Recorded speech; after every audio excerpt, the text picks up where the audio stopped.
Thank you for joining us at our webinar today, Working in IT as an Internationally Trained Newcomer.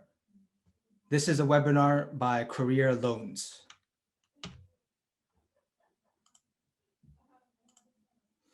Anytime during this webinar, please feel free to interact with us. If you see in the Zoom meeting, you can see a chat function and also the Q&A function. If you have any questions at any time, please feel free to use the Q&A function, and we will have the Q&A segment after the main presentation.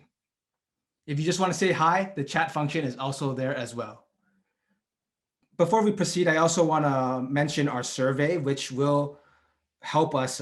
Your feedback from this webinar will really help Career Loans in developing our future webinars. So please take the time to complete our survey. There's a URL on the bottom of this page after the webinar. So who's here today? Myself, I'm Gavin Young. I'm the content developer at Career Loans. And our two guest speakers today are Charles Onyakweli, an IT service professional and a Manpower alumni, as well as Alyssa Dio, workforce development manager at Manpower Alberta.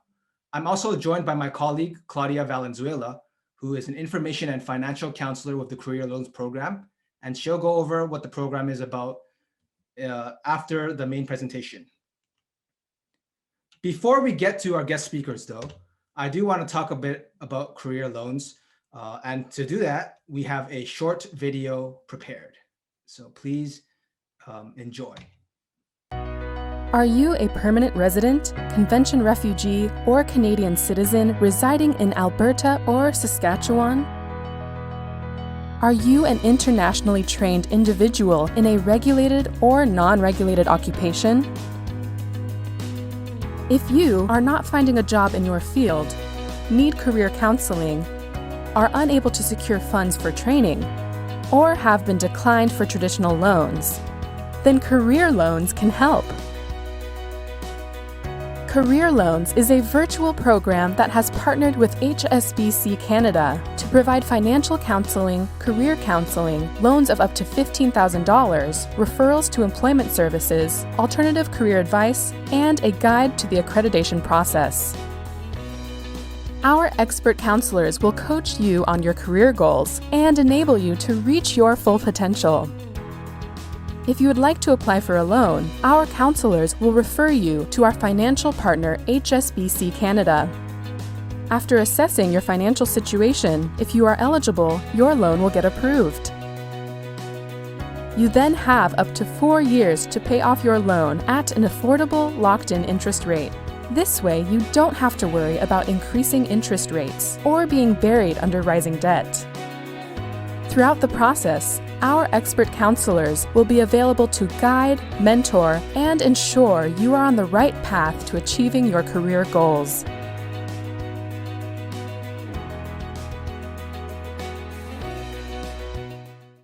First, I'm going to introduce our guest speakers, and then we'll hear from Manpower about the presentation. Afterwards, my colleague Claudia will join us for a brief Career Loans info session, followed by the Q&A session. Afterwards, we'll finish with the conclusion, and that'll be it for today's webinar.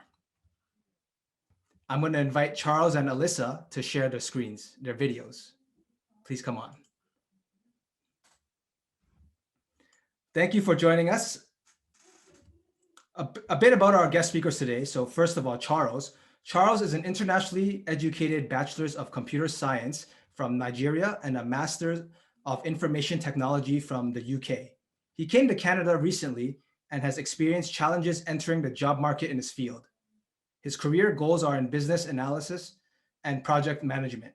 So he felt if he entered software development training program, it could help him brush up on his tech skills to further enter his field. He's now doing paid project work with a company that Manpower has set him up with. Our other guest speaker is Alyssa. Alyssa has been working in the field of recruitment, human resources, and career development for over 7 years in Alberta. She is most knowledgeable in fields of nonprofit, IT, telecommunications, construction, trades, and retail.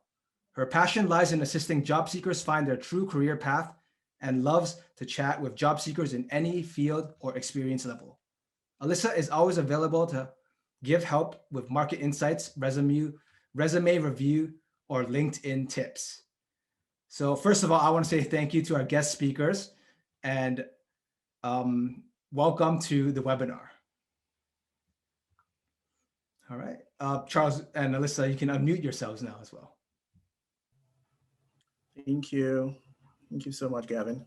All right, and without further ado, I'll let you guys take it away.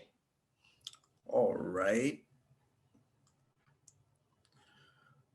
I'm just going to pop something up right here. Hello, everyone. I'm Charles. You heard everything there is to know about Charles from Gavin. So yeah, I'm new to Canada as well. I've been here for just over a year, and unfortunately, you know, this year has been quite funny, but you know, it's also interesting that we can get to share and communicate about things that are very relatable. So I'm just going to be talking a bit about myself. So I'm Charles. I have a master's in IT management. I have my ITIL. I'm a Scrum certified master as well. I like to describe myself as a support specialist, a trainer, an IT service management enthusiast. And I'll tell you a bit why I like to describe myself as a trainer as we go on. So now let's just, you know, talk about a few things before we get into all of my, you know, many stuff I'd like to talk about. So my journey to Canada had been, I would say, somewhat between 7 and 8 years, you know, coming. I had tried, but, you know, kept having one delay or the other. There was always something to do, but it never really came through. But it was quite interesting that in 2018, my head just popped and I was like, you know what, I'm going to get this thing done. And that was it. So 2019, towards the end of the year, I decided to come. I mean, it was I wouldn't say last minute decision, but yeah, it was one of those decisions that I went to the UK, spent some time, and I was like, do I want to go back or do I just want to go to Canada? And I made up my mind. So yeah, I did that. And interestingly, my professional history has bordered on training and support. Now, I did lecture at the university for a few years.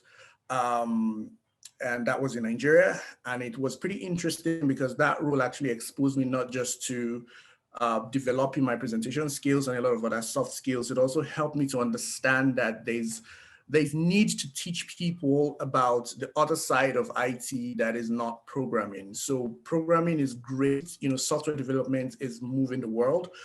But the world of IT is a lot bigger than computer science. So my perspective in that department was to introduce a more service-focused IT, you know, to students at undergraduate level and also at postgraduate level. I was very, very buzzed about the idea of bring your own device and IT service management. So a lot of what I did was buttered around, you know, all of that, which was quite interesting.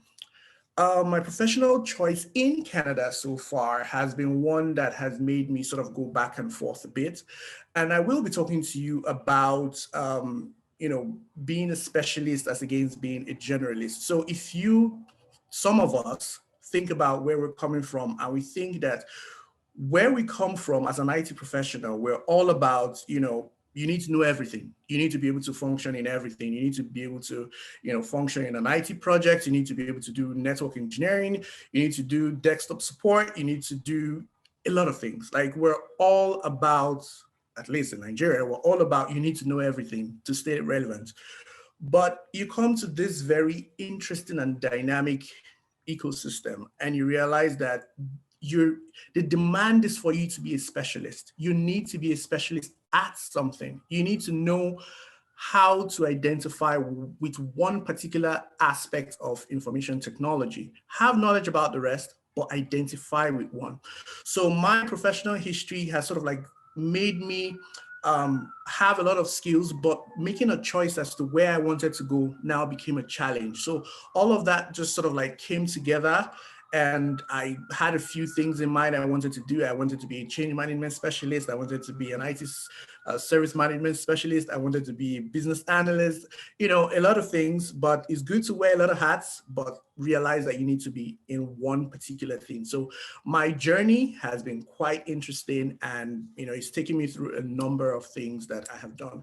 Speaking about support and help I've gotten from professionals, from support groups, from, you know, places like Manpower has been epic. So I've had the privilege of, you know, being through a program that Manpower conducts, the Tech Carriers program, and that's particularly prepared me for the business system analysis role that I see myself going into in the future. So I kind of like have a short-term and long-term goal. And being on that program exposed me a bit more to software development and a lot more, you know, languages. If I want to see myself in a space where I'm able to interact effectively with, I'd say, tech guys, the software developers, and the business as well, I need to be able to speak both languages.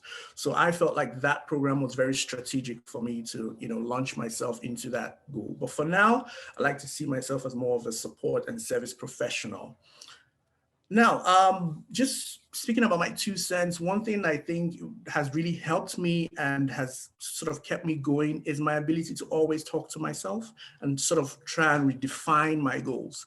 So while I'm going through the whole emotions of trying to get the right job that makes me happy, the one I'd really love to see myself growing in, while I'm doing all of that, I'm very conscious of my internet DNA. I want to make sure that everything that is out there, especially on a professional platform like LinkedIn, is spot on, is reflecting exactly what I want people to see, not what they can assume about me, but what I present to them. So having an internet DNA that reflects your identity is important, and which speaks again to being a professional, a specialist in something. So if you want to have that internet DNA that speaks to a specific specialist role, you must have your full portfolio, you know, tending towards that as well.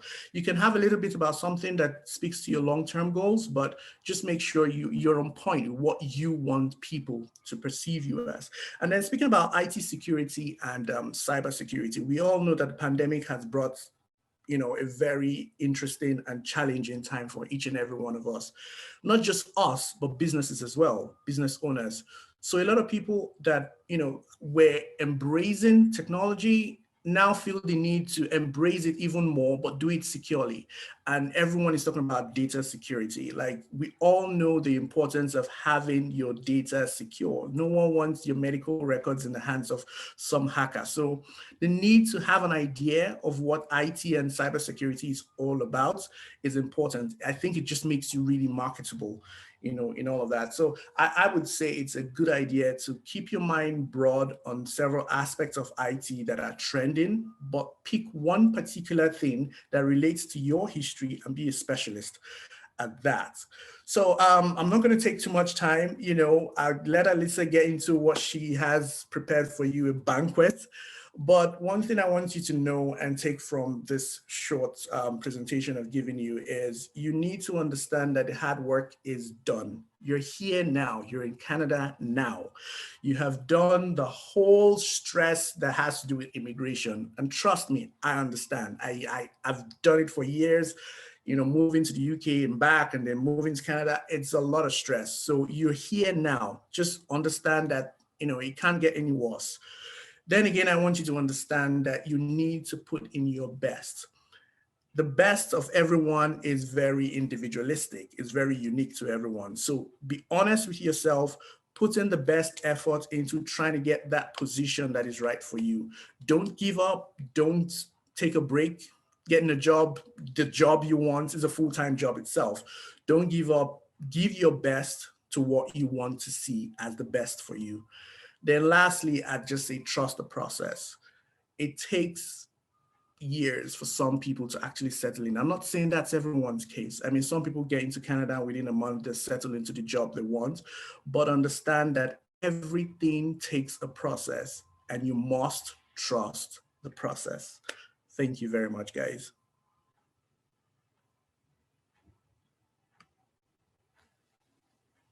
So I think I'm just gonna ask Alyssa to take it away. I know Alyssa has a lot to give you guys, and trust me, there's a lot you're gonna learn from Alyssa. And I think it's time to take out your pen and paper. You need to take some notes now. So Alyssa, take it away.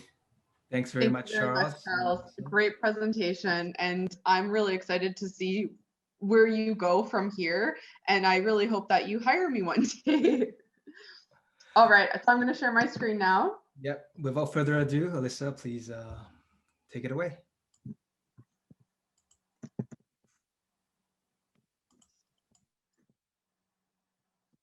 Okay.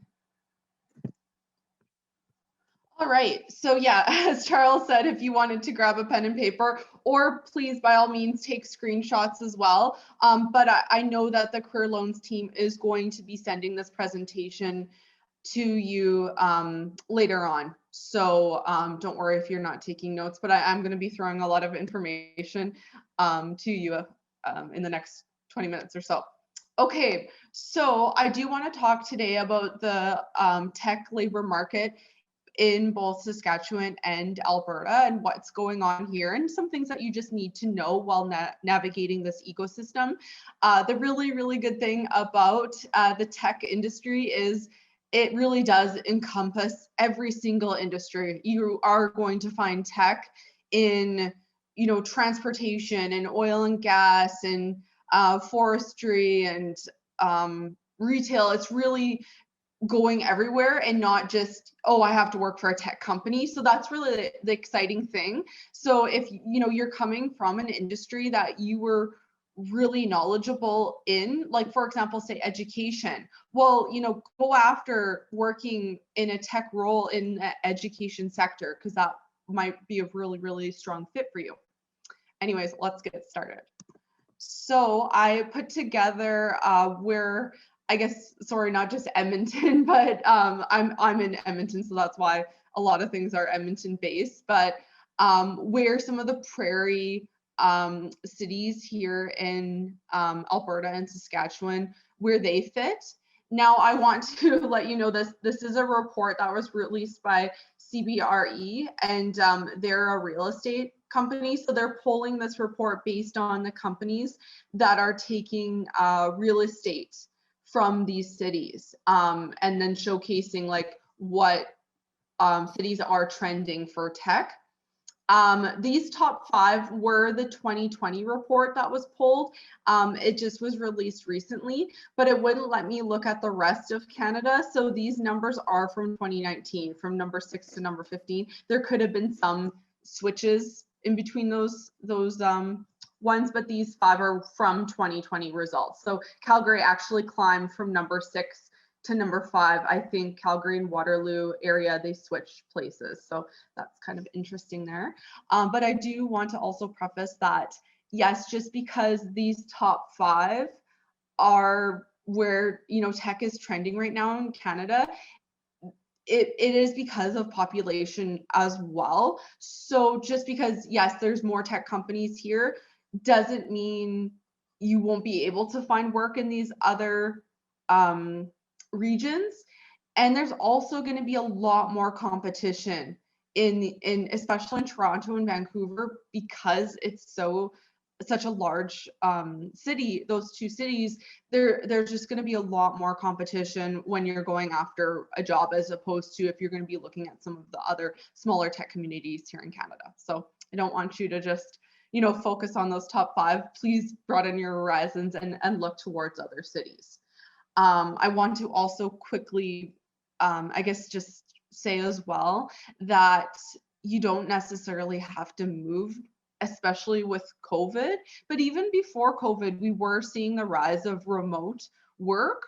So a lot of companies are still in the growing pains of how do we navigate this remote world that we can now work in with technology.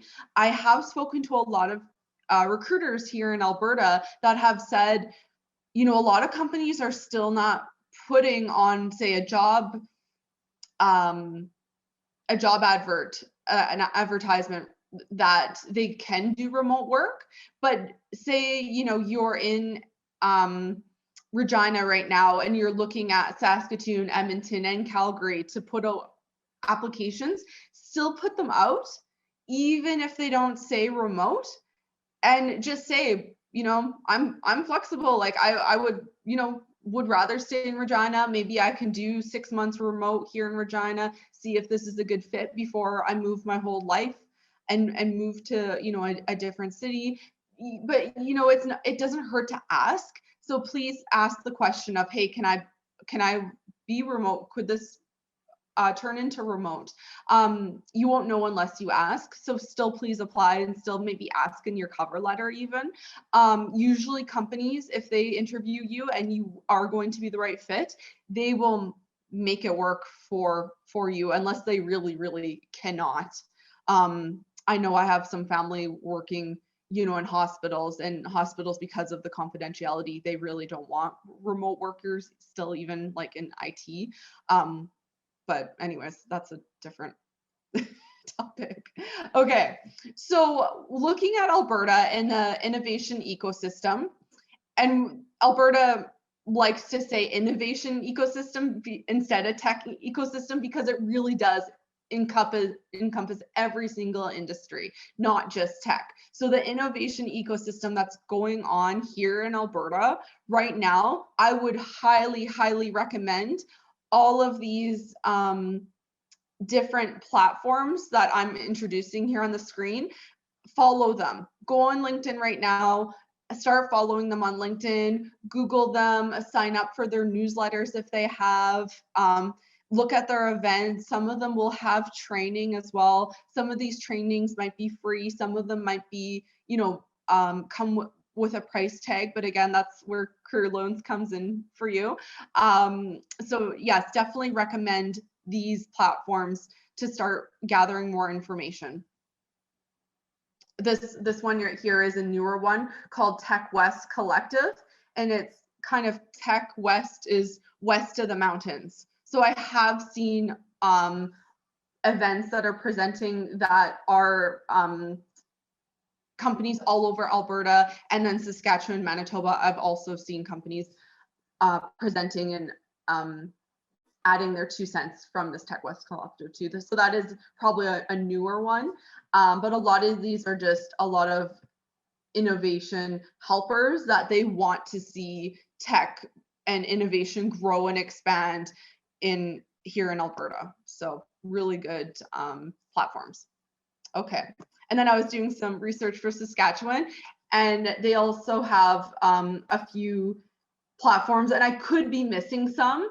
So I'm going to keep, you know, my eyes on Saskatchewan, because I do want to know what they are up to and what they're accomplishing. But they do have a co-labs, which I'm assuming is going to be for more of startups and help for startups. And these Broad Street Bowls, which are located in Regina, and they also help with seed investing too for small business ideas. These are 2 startups that have been quite successful in Saskatchewan as well. So I would definitely, all these 4 that I've named, start following them on LinkedIn right now, on other social media platforms, keep up to date with what they're doing, and potentially maybe some opportunities that are going to come their way. Usually if companies are gaining traction and receiving more funding, either privately or through government grants, they're going to start hiring. So, you know, I always tell my job seekers, keep your eyes on the news and current events. You know, sometimes the news can be negative, so you want to maybe just bypass that and look at the positive stuff, like companies growing and expanding. Those are the things you want to keep your eyes on here in the prairies. Okay, so industries that are big in Alberta, obviously tech is in all of these, but medical is probably #1 in Alberta, just because AHS, which is Alberta Health Services, they're the #1 employer here in this province. But we also have a lot of manufacturing, oil and gas, agriculture, forestry, and then the private sector. You know, being in Edmonton, we're a very government city, as is Regina. So there's going to be a lot of private sector jobs in those 2 cities, not as much in Saskatoon and Calgary, even though I do very much like Saskatoon and Calgary a lot, but they're not government cities. Okay. And then what are the trending and big industries in Saskatchewan? So agricultural and agri-food. Agri-food is a huge one that is on the rise in both Saskatchewan and starting to pick up in Alberta too. I don't know if anyone's looked at, you know, all of that trend with, you know, sustainable meats and plant-based meats. That's big, and that's happening here in both Alberta and Saskatchewan, which is exciting.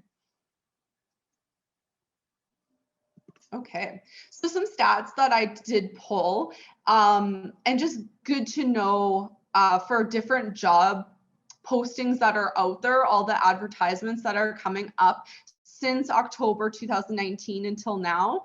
So you can see, like, if they had some kind of tech or software developer component, that's kind of what I was pulling the stats from. Obviously, Calgary is one of the hot spots in Alberta, but there are also tech jobs in Regina and Edmonton. And I also don't want to discount the smaller communities, because you can have a lot of success if you look at smaller communities. Because like I said, with looking at Canada, you know, as a country perspective, if you go to the smaller communities, there's going to be a lot less competition. So if I'm going for Calgary jobs, well, I'm probably going to go against thousands of other applicants. But if I start looking at, you know, Athabasca, North Battleford, Leduc, Black Diamond, some of these smaller communities, some are remote and some are just bedroom communities to the city. If you begin looking at these smaller communities, you might have more success, because not everyone wants to live in a smaller community or want to commute or what have you. So if you're flexible to even just starting off in a smaller place, you might have some more success. So don't not, you know, put in your job search some of these smaller places, because you never know that your opportunity could come up. And especially to get your foot in the door, it doesn't have to be forever. I like to tell people that. I mean, like, I lived in Lethbridge for a little bit, and I knew I wasn't going to live there forever, but I was just there to upgrade and do some more education, which I'm really glad I did, because it was actually a lot more cheaper than if I had gone to Edmonton or Calgary. So again, look at those opportunities. Don't pass them by. And then for Western Canada overall, you know, obviously, because of Ontario's population and Toronto being #1, Ontario will, you know, have more jobs, obviously, but again, more competition. So that's kind of where the provinces stack up as in terms of job postings.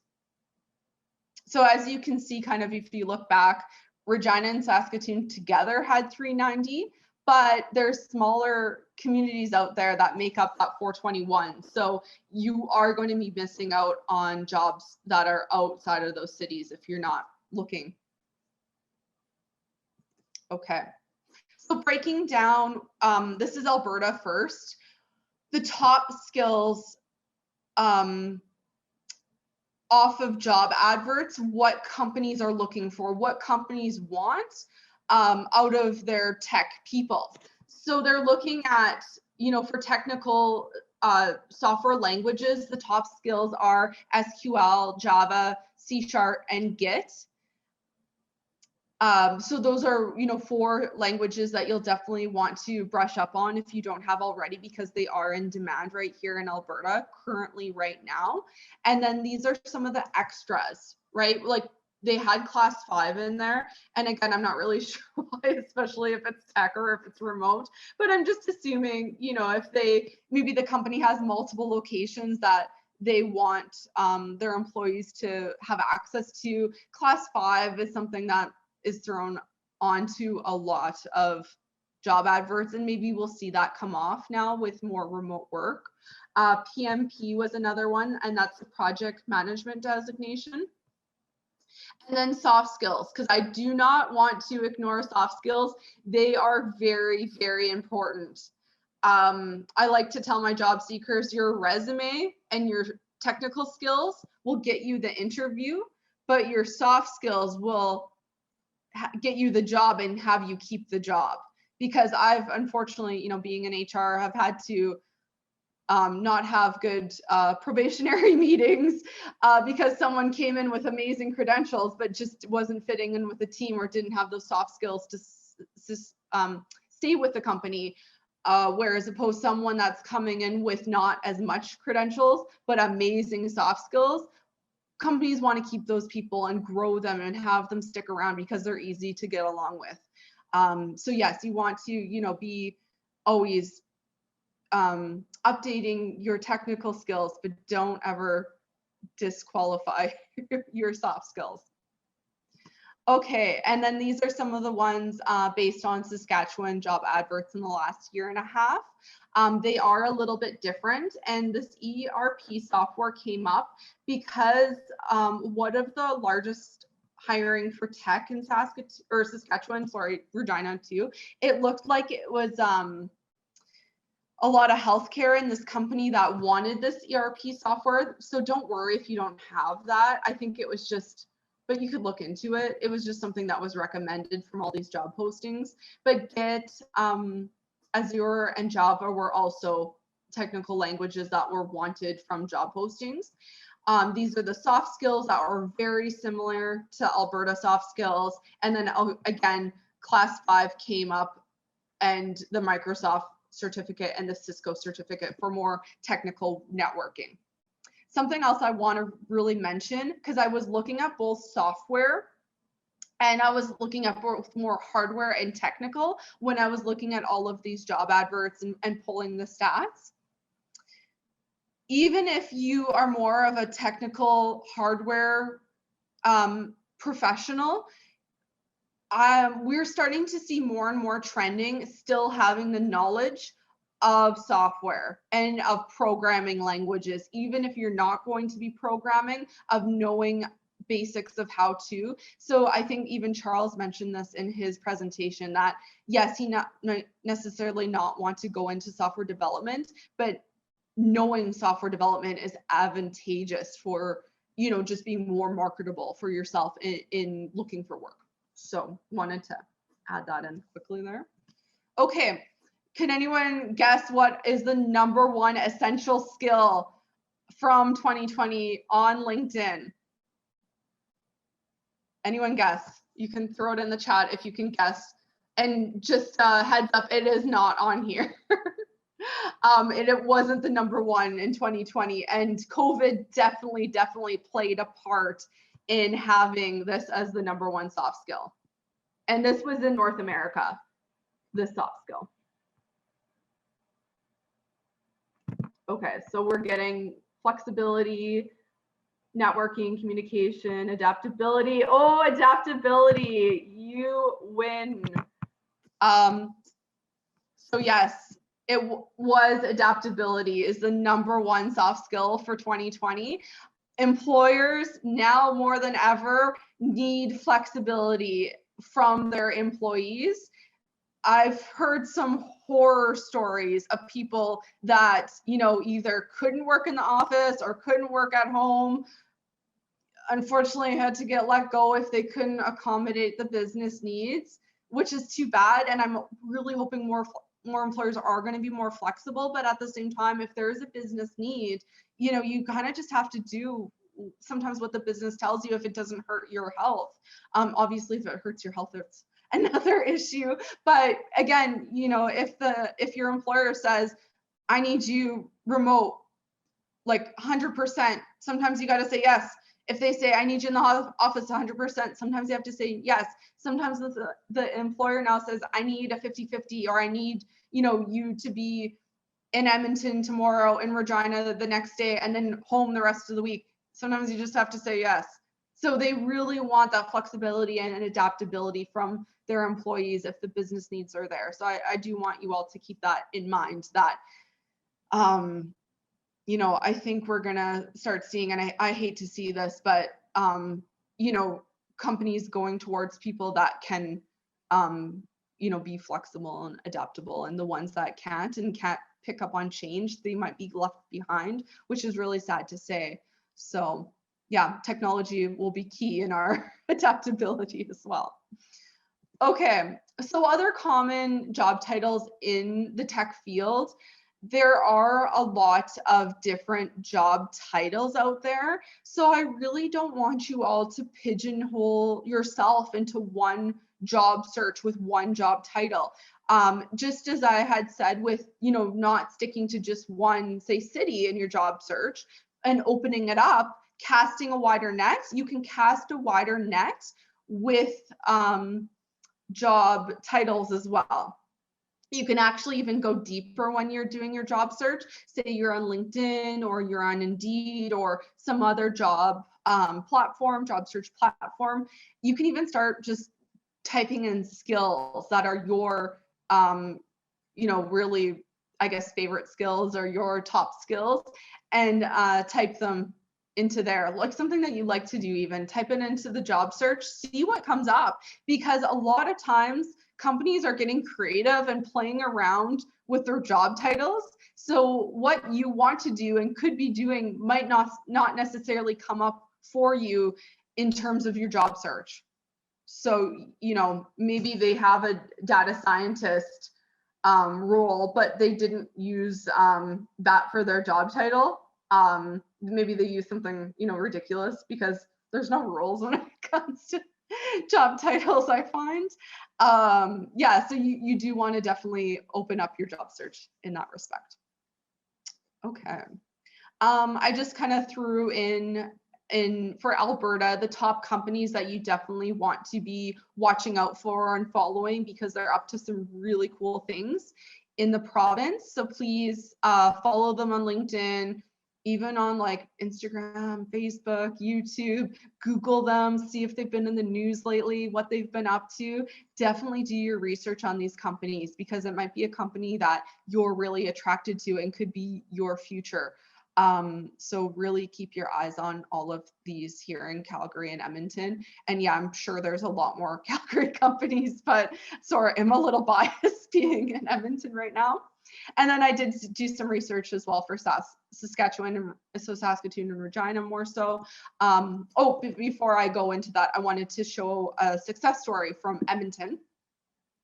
So kind of a spiel that I want to get into really quickly is, don't just go after the big companies. I know a lot of people are just razor focused on, I want to work for Microsoft or Google, because, the name's attractive, of course, but then, you're like, I want those benefits and I want that security. I can really say, and this was even before COVID, I don't know what job is 100% secure nowadays. A lot of companies will be contract jobs now. So don't say no to contract work.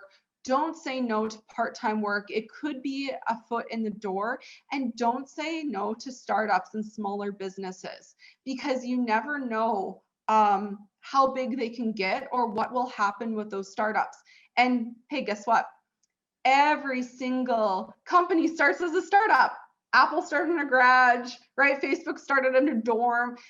I don't want you to judge of, this company, they're small, there's 4 people there, and they need a tech person. I'm not doing this. So here's a startup success story out of Edmonton. So this company called Mover, and you can please look them up, because they're still here in Edmonton after this. Microsoft bought them for millions just a few years ago. So I'm sure that people that had said no to working at this small company called Mover before, they're probably kicking themselves now, because how amazing would be able to have a successful startup that you're part of and you're part of the success, and all of a sudden Microsoft buys you out. Like, it happens, and it happens here on the prairies, which is really cool. Anyways, okay, so with Regina and Saskatoon companies, there are some big ones that are happening now that definitely keep your eyes on, and research and get to know, and maybe Google or Instagram, or sorry, LinkedIn creep who's working there, and maybe connect with them, because that's what you need to do as a job seeker, is network. So don't ever harass people, but gently connect with them on LinkedIn. So those are some of, just to name a few. I'm sure that there are more out there and more that will be coming up as startups. And then a success story out of Saskatchewan is this Verdian Foods. So if you Google this actually happened, that James Cameron invested in this plant-based food company. So how cool would it be if all of a sudden this, Hollywood celebrity comes in and gives your company millions, and this company is actually outside of Saskatoon, I want to see. So they're in a smaller town, and all of a sudden they're exploding with their food-based research and alternative meat research because of this funding from this angel investor from Hollywood. So really, really cool stories happening on the prairies, happening right now. Please do your research. Please keep your eyes open for these companies, because these are the type of companies that are going to be hiring when they receive funding. Okay. So being a job seeker is a full-time job. So I do want to conclude my presentation by please remembering to network and attend events. So you're attending an event right now, so gold star for you for, learning some different information. Please utilize LinkedIn. It will be your best resource and asset, especially during COVID. LinkedIn and our online presence is all that we have. We can't go in person as much as we used to. So please really look at your online presence. I liked how Charles said your internet DNA. I call it your digital footprint, but yes, please be mindful of what you're putting out there online, because it really comes down to your digital footprint and your brand, and you are in control of that and you're creating that. So be very mindful of what you're putting out there online. Make it positive and professional. Make connections with recruiters. Hey, maybe at all these companies I just mentioned and other staffing agencies too. Practice your virtual interviews, your questions and answers. Keep up to date on your knowledge. So, as I say to any single job seeker, you have to keep up to date with your skills and knowledge, but especially to tech professionals. The tech that you're using right now, it could be obsolete in 5 years. So you have to keep relevant. And that's where retraining programs and courses and back to school will really come in handy for you. So you can keep fresh and up to date on what's trending and what potentially will be trending.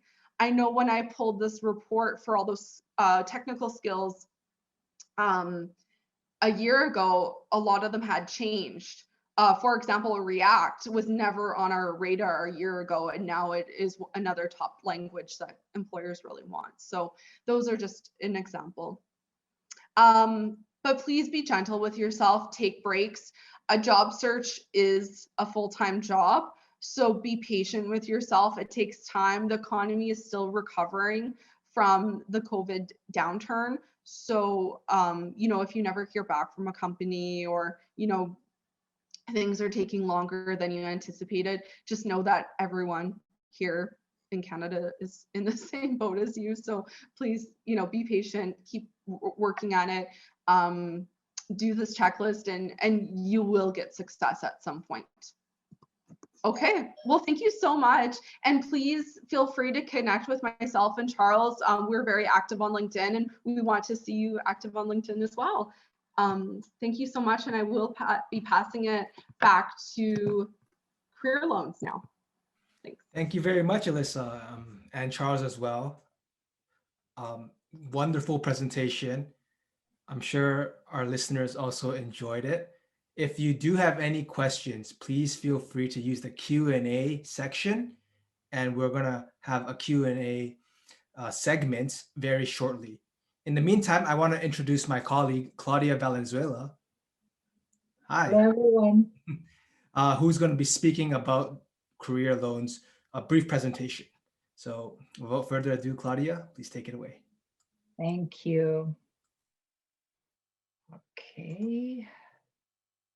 Okay, it's all good there? I think so, right? Looks good. Okay, yeah? Yep. Yep. Okay, perfect, thank you. Okay, everyone, I just want to say thank you to Alisa, Charles, Gavin. So we are all with the best intention to see you succeed. All these services, sharing information, spending the time to share the expertise from Alisa and from Charles, and also the programs that are available for you. So this is how career loans comes in place. I'm talking about training and everything else. So what is career loans all about? You heard about the at the beginning. I'm just going to summarize. I'm not going to repeat the information. And of course, I will provide you the contact information at the end. I'm pretty sure that you would like to know more details. I'll be more than happy to have a conversation with you, and you just need to register quickly. So our services is geared to provide you with services for international trained individuals. It's all virtual for Alberta and Saskatchewan.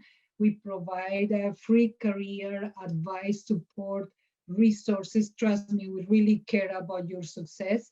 And we guide international trained professionals to return to the career of choice, or if you decide, no, this is not a good fit for me, what else can I do? What options I have available? That's when our guidance comes in place. Okay.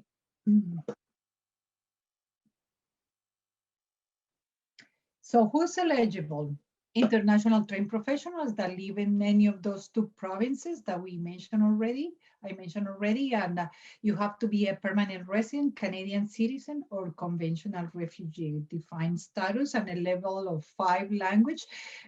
Level 5 meaning like you have a way of understanding information. If you are intended to take a course, of course, you're not going to have major issues in following through, studying and taking exams, and then communicating very well your thoughts and all that, because you will have to do presentations. So be mindful about that, and that will enhance your skill set in communication. And Alisa mentioned that communication is extremely important. It's part of your soft skills. So all that is connected. Some of the features that we have in the program, apart from the career advice, is also the financial counseling advice. We offer low interest microloans up to $15,000. The minimum is $1,500. We provide you with referrals to employment services and guidance to the accreditation process. If you need credential evaluation assessment, we provide you with all those resources. And again, if you need or considering alternative careers, because maybe what you thought at the beginning when you came to Canada is not what you thought, or you would like to change. So that's an alternative choice. Some of the great benefits that we have is sessions like this today. We bring amazing speakers as the ones that you are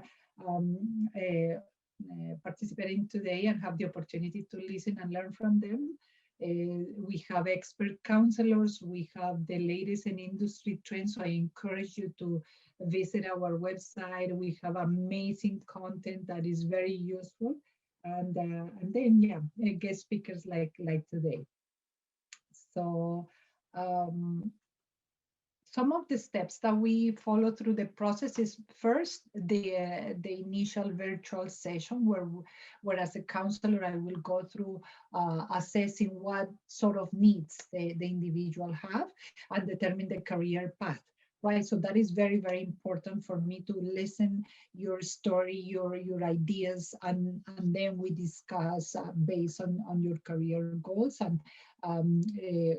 we provide clients referrals to local service providers. If that's the case, if you need a better LinkedIn profile, or you are short on networking tips and suggestions, that's what the referral process goes in place to many of the service providers that we have great partnerships, and we work in collaboration for both provinces, Alberta and Saskatchewan. And then if you're interested later on in saying, you know what, great advice, so now I would like to take one of those certifications that I remember I saw through Alisa's presentation, because I know I need to upgrade my skill set. So that's when the microloans will be available, and then that's a process that as counselors will be supporting you and guiding you throughout that. For our microloan, we have a great partnership and collaboration with HSBC. And as mentioned before, we provide microloans up to 15,000. It's not career loans, is through HSBC who administers the money, but there is a process, and as you saw in the video, what's happening if your loan is approved, so then you will have the opportunity to take courses. There is a process like everything else, but we'll be there behind scenes to coach you throughout that. The low interest right now is what HSBC has as a prime plus 2%. Total is 4.45 as it stands right now, and is throughout the year. And the advantage is that that interest is locked for the term of your loan, so it won't go up in interest. So that's amazing. And we also provide up to 4 years for you to pay for that. So I'll be happy, as I said, to expand on the additional questions that you may have. Some of the expenses that you can claim, and this is only example what you see. You see that you can claim credential assessments, you can claim accreditation, exam fees, tuition. If you, for instance, I had a client that needed to participate in a final exam and it was outside of the province, so those expenses can be covered. So anything that can make your life easier, I will be happy to guide you throughout the process and making sure that you are including the things that are important. Also, for instance, membership and union fees as well. So to get in touch with us, you can see on the screen for Alberta is info AB, and for Saskatchewan info is K.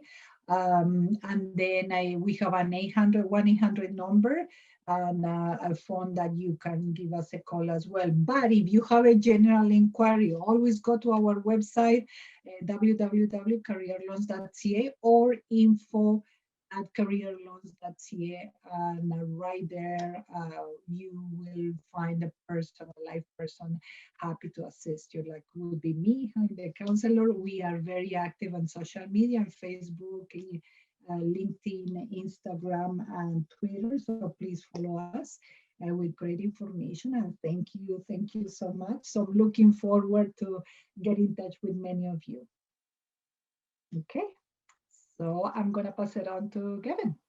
All right. Thank you very much, Claudia. And at this time, I'd like to invite everyone, Charles and Alyssa, also, please turn your cameras back on for the Q&A session. I guess just jumping into the questions right off the bat, Alyssa, I know your presentation and Charles, both your presentations, absolutely fantastic. Someone in the chat wanted to know if you're willing, Alyssa, are you willing to share your slides? Please keep in mind this webinar is being recorded and I will be sending it out after. So anyone who's registered will get this video recording. But maybe if they want the slides, Alyssa, let us know if that's okay, and you can just send it to me and I can send it to everyone else in the email. Awesome. And also just want to add something quickly. Remember, please, to answer the survey. That is extremely important for us, so we can send you the video, because we really appreciate your feedback and we want to hear from you. Absolutely. Another question. This might be one more for Claudia. One of our audience members, they used WES to assess their credentials as part of the express entry process. They're wondering if they need any further conversions or assessment process to aid in the employment process. In the employment process, all depending on the type of profession that the individual is into, if it's in a regulated profession or a non-regulated profession. So if you're in a regulated profession, you have to go straight to the regulatory body. For instance, engineers, the APEC Association for engineers, for instance. But if you are, like, for instance, in IT has different regulatory bodies, but is not regulated. But at least there are professionals that, of course, oversees making sure that the information and the knowledge is applicable. So I'll be happy to connect with the person that is asking the question. All it takes is 5 seconds to register. I'll be happy to provide you with a free session and we can discuss that. Absolutely. Speaking of regulated industries, and maybe Alyssa could provide more insight on this one. Is the technology sector a regulated industry? Alyssa, if you have any comments on that. Sorry, and you're muted. Let me. And I'm assuming they're meaning kind of like the engineer, where you need to have a accreditation. And I know for networking, you will need those certain certifications that are ongoing, like say Cisco or Microsoft. But for software right now, no, there is no regulatory body that you have to pay into. I mean, maybe that will come in at some point, but not as yet. So good question. All right. Moving on to another question. Kevin? Oh, yes, please, Charles, if you have. Just a second. So I was just going to add to what Alyssa said. From what I understand, generally, IT is not regulated, like definitely not. But there are specific things when it comes to the security aspects that are regulated. So there's some jobs you'd apply for and it asks you what's your security clearance level for IT security. So if that's your things, that's where you're going to, you need to find out the relevant certificates that you need to perform what you need to do there. Absolutely. So it is quite varied. Thank you, Charles. So the next question, and anyone can chime in as well. What is the recommended resume length for someone with 15 years experience? Maybe Claudia, I see you're smiling there. Especially for IT is a bit tricky, and all depends on the expertise that the person has. If it's a senior, like 15 years, I would say if the project is if the person is project-based with project-based experience, the person has to include the latest projects that are relevant to the position and to the industry in question. If it's an entry-level position, I would say overall 1 or 2 pages, but many times I know based on experience that the recruiters prefer to know a little bit more of details in the projects that person was part of, right? So you can add Lisa or Charles into that, but that's as far as I know in terms of that. Yeah, anything else to add? Anyone else? Okay, so I'm just gonna chime in from an applicant view. So I've spoken to a lot of people, employers and recruiters and all. Most people tell you the length of time that a recruiter or HR manager or someone who's looking at your resume is just 5 seconds, right? Like it's so short. So you definitely want to get like the most important things that attracts the eyes to the first page. And as much as possible, you want to keep everything you're doing within a 2-page resume. That's what you hear. But I'll tell you from personal experience, I have resumes that sort of detail things into even 4 pages. And I know that sounds a bit long, but I've also discussed with IT professionals as well as HR people who have told me like, but I need to understand in detail what you did. So if you have to explain things, it's not going to get into 2 pages and you don't want to have to start reducing fonts and making it really funny. So you need to understand that it's not a one-size-fits-all. It's actually a situation where you need to judge and assess and make sure you have relevant information on the first page that can lead to the next and then the next. Absolutely, absolutely. Alyssa, anything you want to add? All I'm going to say is GitHub. If you have projects to showcase, get it on a GitHub, get the link on your resume, format your resume to a PDF so it's hyperlinked. So then, if you don't want to have a really long resume to explain all your projects, they can see your projects live on GitHub and really get to know. We've had many employers ask us, what's their GitHub? I want to see what they can do. Awesome. I like to share something else about that. My experience at my end as career counselor with clients, first of all, they prepare a 2-page resume, right? But then for an interview with the recruiter. So once they go into an interview with the recruiter knows best what the potential employer is looking for. So he would say, you know what, we need a little bit more of detail. So talk about so and so and so, and that's when you have to revamp your resume if asked. Mhm, mhm. Keeping on similar thought process, the next question is a cover letter useful? Anyone want to take a crack at that answer? Alyssa? If I'm gonna say it might not get read, but have it there. Yeah. Claudia? I would say the same thing. I always say have it because part of your skill set as an IT is communication, right?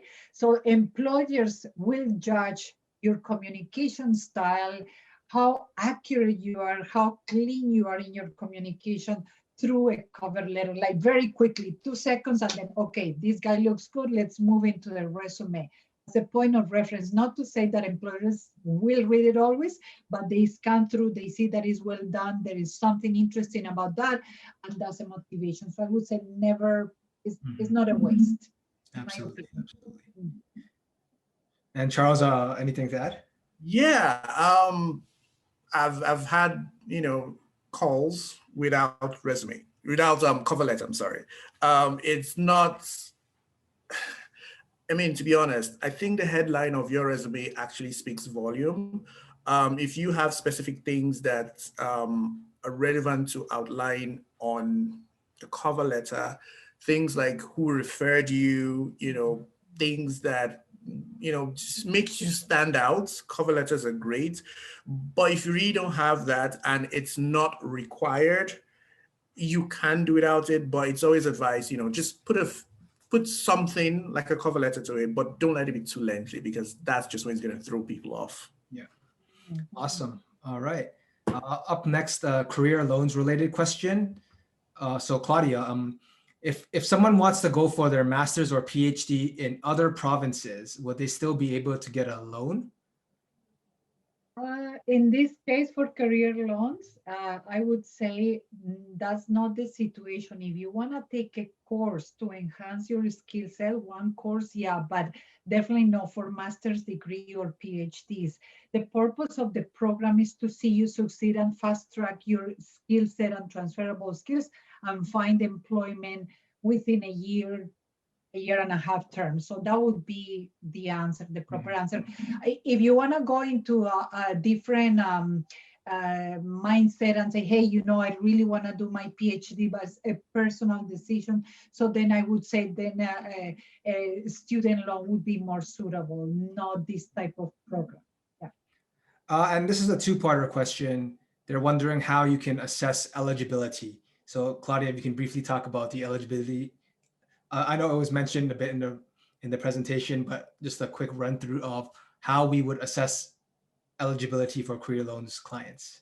How do we assess? Based on what we mentioned, that the person has to reside in any of the two provinces, Alberta or Saskatchewan, permanent resident, meaning not that, oh, I live there. No, well, permanent resident means before becoming a Canadian citizen. So you arrived in Canada, you've been up to 2, 3, 4 years, whatever is your situation, and then you became Canadian citizen. So Canadian citizens as well. But if you're above and beyond 15 or 20 years, the government assumes that you are already settled and you understand the process, and then you have been able and succeeded before in finding employment. Of course, I always assess individual situations because I'm not going to say it's only one way or the highway, but certainly overall, that's the general criteria and eligibility that we go by. Awesome. This next question looks like one more for Claudia, and we've got tons of questions. So we're a bit past time, but I think we're all okay to stay. Claudia, how much would the repayment? How much would be the repayments at the interest rate? And two-parter. So where can they find courses if they need to?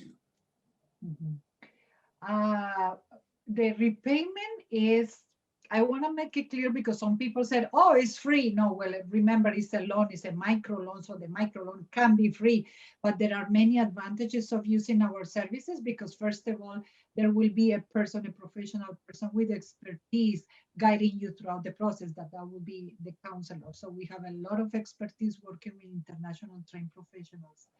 And on the other hand, what is the other question? Sorry. I think they're asking about the interest rate, which in the presentation we've mentioned is 2% plus HSBC Prime. Yes.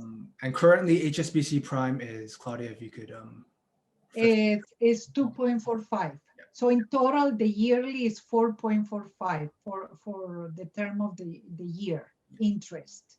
And the second part of the question was, if you have any suggestions on where to find courses I need to do, or they need to do.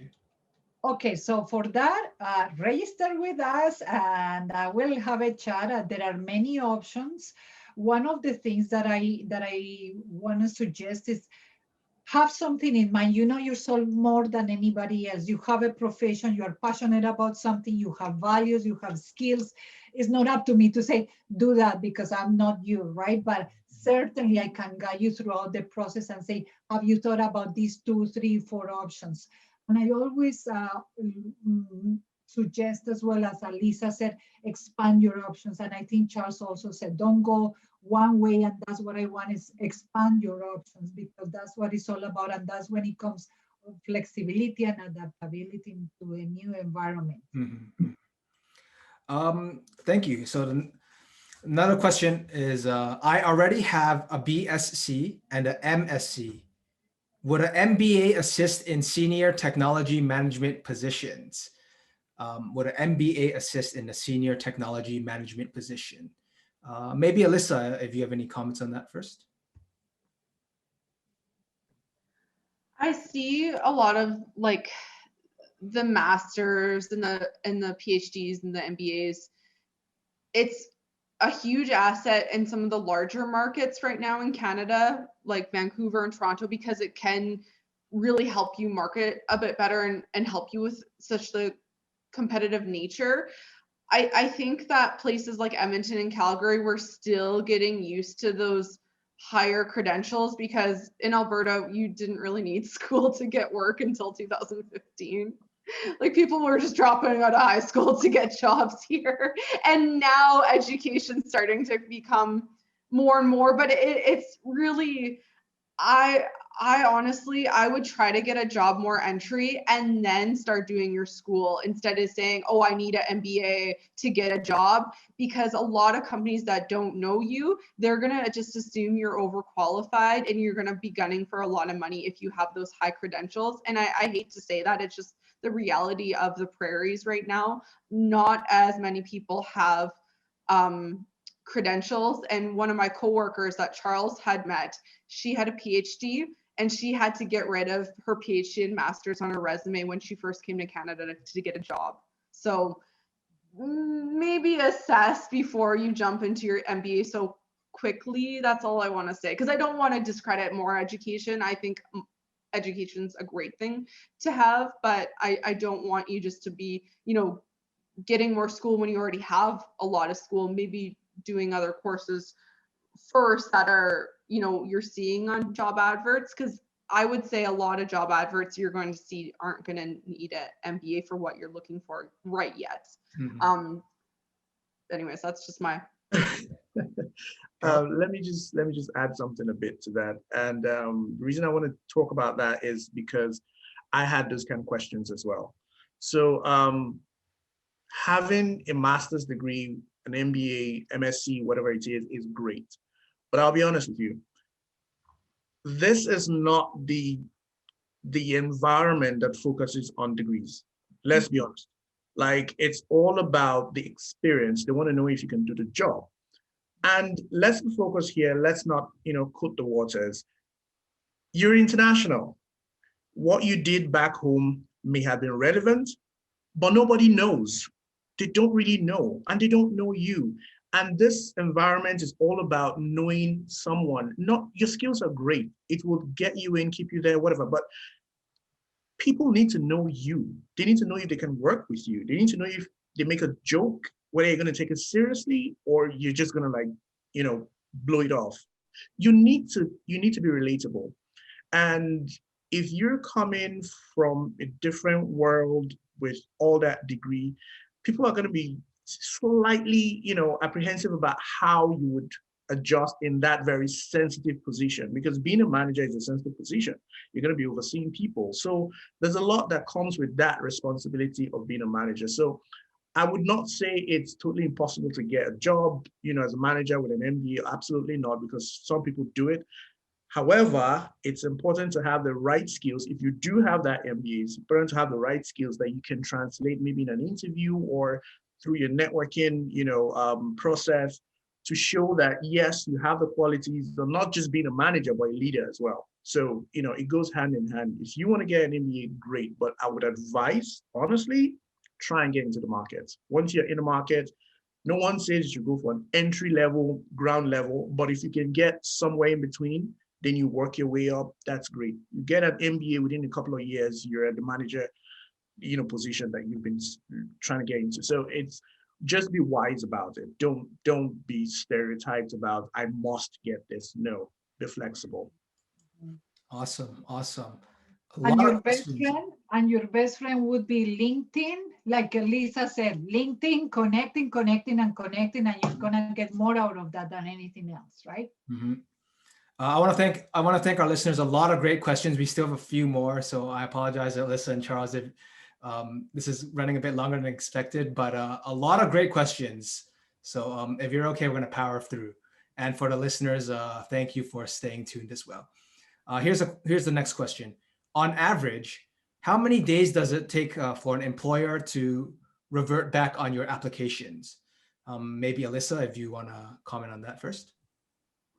I have asked this question to recruiters because it really just depends on the company and sometimes the size of the company too, and the red tape that's there. I spoke to the City of Edmonton recruitment team because they have about, 40, 30 recruiters. They have a mandate of 52 days. So of someone applying to a job and then hearing back, interview, and getting hired, their try to 52 days, that's their goal. So if you haven't heard back from someone in a week, don't freak out, because it does take companies some time. I've seen people get hired from a job that they had applied for 6 months ago or a year ago. So it's always nice to follow up professionally, and just write a note to someone in the company and say, I'm still very interested in this position. Is it still available? If you haven't heard from them in a while. Yeah. So again, Alyssa is absolutely right. It's totally relative. You cannot put one blanket, date range to, every company, because they've got their different processes. But also you need to understand that it's the way you present yourself. Even trying to find out feedback is important. You don't want to sound desperate, but you want to sound polite enough to just let them know that you are, still available if, things. I've had interviews where, I was told I was going to hear from them within 4 days, and I didn't get to hear from them almost 3 weeks. Like, how does that work? But you need to hold back, not to send that email when you feel it, like, I need to send it right now. No. You need to hold back and give it time, and try to monitor the websites just to know if that job posting is still on. So if it's been taken down, that gives you an insight that most probably they've made their decision. Then you can give it a couple of days and then send an email, being very polite, just to know the status. And then, you get something. You get something. Awesome. Thank you.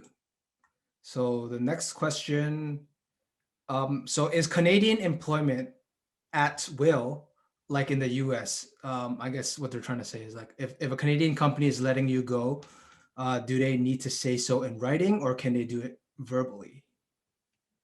If Claudia, if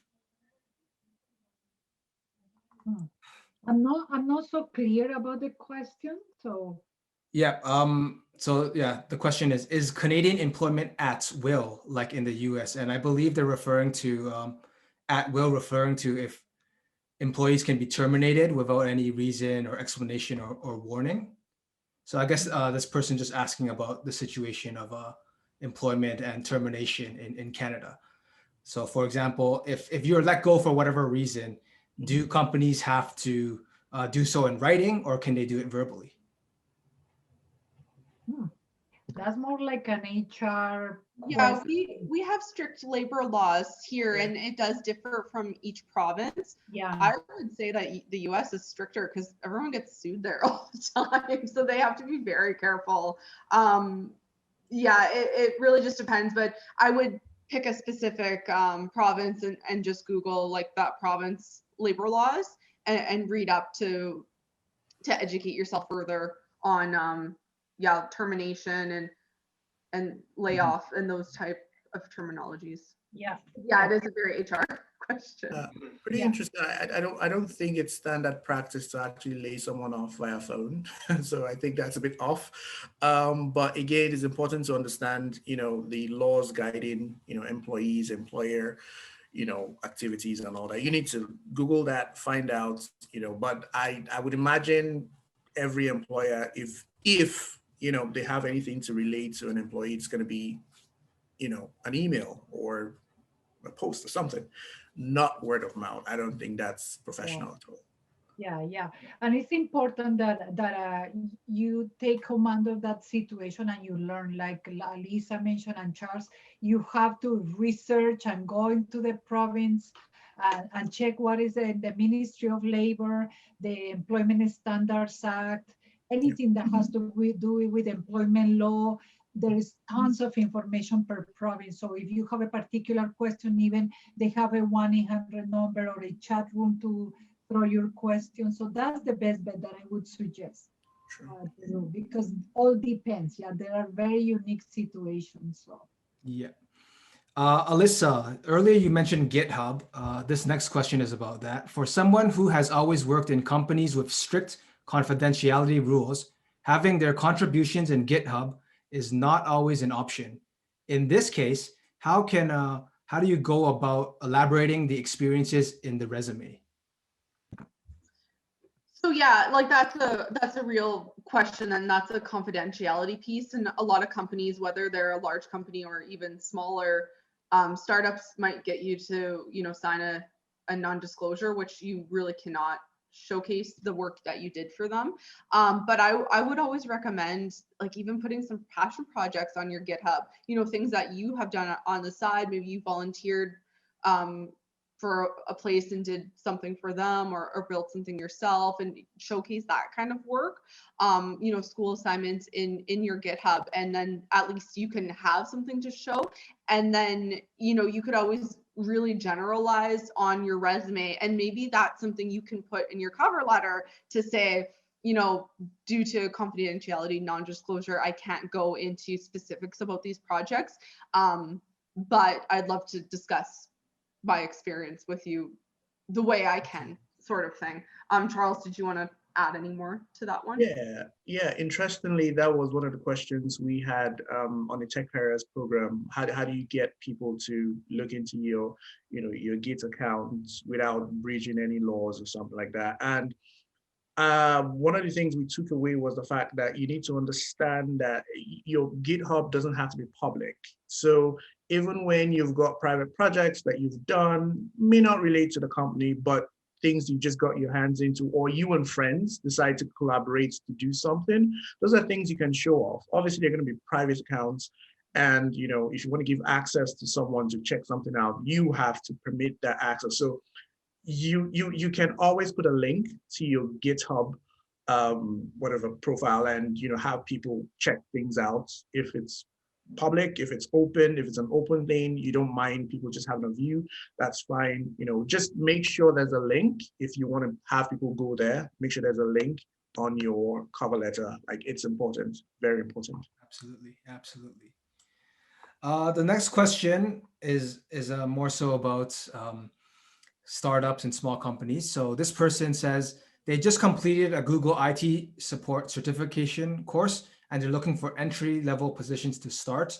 Where can we find small or startup IT companies in Calgary or Edmonton? So if you have some pointers on that. So Startup Calgary and Startup Edmonton are there for startups in those cities. And they both actually have Slack channels. So I'm not sure if everyone's familiar with Slack channels, but I would definitely, I know you are, Charles, but participants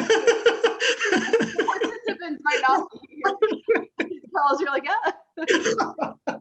Okay. So yeah, please like Google like Startup Edmonton Slack channel or Calgary Startup Slack channel and add yourself to their Slack channels. And that's where you can really network with startups in those cities and get to learn what's going on. They have a channel just for jobs and conversations and events, and really, really great way to network and start to get to know your local startups. Awesome. Yeah, just to say, like, she's right. You know, Startup Edmonton Slack channel is a great place to actually network with a lot of people. For someone, you know, who probably shares the same kind of personality like I do, I'm not much of an extrovert. I don't talk a lot, but, you know, the fact that we've gotten this pandemic that pushes everyone online, you know, you don't need to go out and meet someone anymore. Laptop, chat away. You know, it's an opportunity for you to actually push yourself. You know, you have to motivate yourself in the right direction. You have to find ways to network, because the truth of the matter is no man is an island. You can't do this alone. It's a new environment, the new people, it's a new culture. There's the culture shock to overcome, but you need to find a way to integrate into the society, the community, the ecosystem without losing yourself. So if you want to, you know, get online and chat to people, get on Slack, you know, through Slack, you might even find some other channels that are great, you know, so just explore. Awesome. A few more questions, and we're trying to wrap up really soon. Apologize for the extra time. And yes, this recording will be sent. So if you're an audience and you do need to hop off, well, I'll be sending this presentation, a recording of it afterwards. I'm gonna ask these last few questions and hope we don't go way too much over time. But the next one is there a probationary period for Canadian employers? If so, is there a general time for this probation? Alyssa, you're nodding your head, so. Yeah, it's a general is 3 months probationary for most companies. Sometimes startups like are pretty flexible and they're just like, okay, start working kind of thing. But most companies, like I know all the companies I've worked for have always been on a 3 month. I've heard of some companies doing a 6 month probationary period as well. And that's a chance for them to assess if you're a good fit. They can lay you off without giving you any notice or they don't have to have a reason either. They don't have to give you a reason. Usually there is a reason though. I've been in many probationary meetings that didn't go well and there was huge reasons that had been discussed prior, and then the person comes in so shocked that they're getting let go before the probationary. But it's also a good chance for you as an employee to evaluate, is this a good place for me? Should I be staying here? And you could also leave without notice and reason, but I definitely would recommend not doing that because you don't ever want to burn a bridge. You know, Alberta and Saskatchewan, we're not like gigantic, like people know each other, people talk.